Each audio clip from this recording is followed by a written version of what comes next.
Habría que apoyar también a los que estamos intentando hacer cosas fuera del núcleo de campo.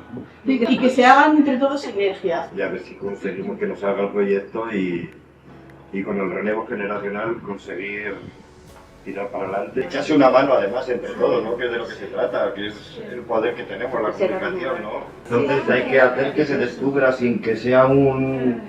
Sin saturar. La gente que tiene ganas de venir, yo ojalá formar aquí una familia y que se tenga que ir a estudiar pero que vuelva. Es tan diferente que yo siempre lo he tenido como algo sagrado, como un tesoro, ¿no? Porque cuando eres artista básicamente necesitas tiempo y un espacio. Cuando vives en una ciudad, esas dos cosas son muy difíciles de conseguir. Entonces es verdad que es aprovechar un poco todo el talentazo que hay aquí y que el propio talentoso desconoce. La diferencia que se percibe cuando algo es obligatorio, que lo tenías que hacer porque era lo que había, a cuando lo hacemos ahora, que es un disfrute. Gente que era aquí nativa no entendía por qué gente queríamos venir a vivir aquí a trabajar. No cambiaría nada de lo que he hecho hasta ahora y para mí vivir aquí, pues he criado a mi hija y yo creo que en otro lugar no estoy tan feliz como soy aquí.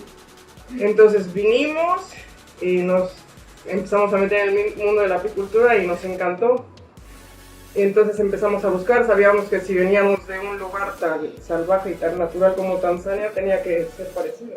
Buscamos libertad y en África hay libertad y aquí también y buscamos algo con mucha naturaleza como la que nosotros teníamos allí en la que trabajábamos. Pues estuvimos buscando y encontramos Ibias, también encontramos que era una región súper buena para la miel, precisamente por toda la biodiversidad que tiene, por las corrientes que se juntan justo en esta zona de la península. Y me gustaría eso, que animásemos a la gente que volviese a hacer las cosas por aquí. Me gusta que hay proyectos nuevos, que no siempre las ideas con las que se vienen o surgen salen. Creo que lo importante es estar donde uno siente que quiere estar.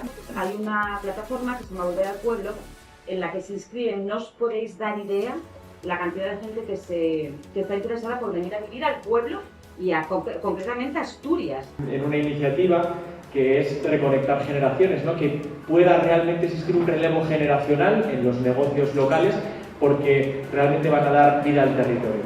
Nuestro eslogan que tenemos ahí puesto, que es queremos crecer donde hemos nacido, es un eslogan que lo tenemos como grito de guerra y que ojalá todos los que estáis aquí os sintáis partícipes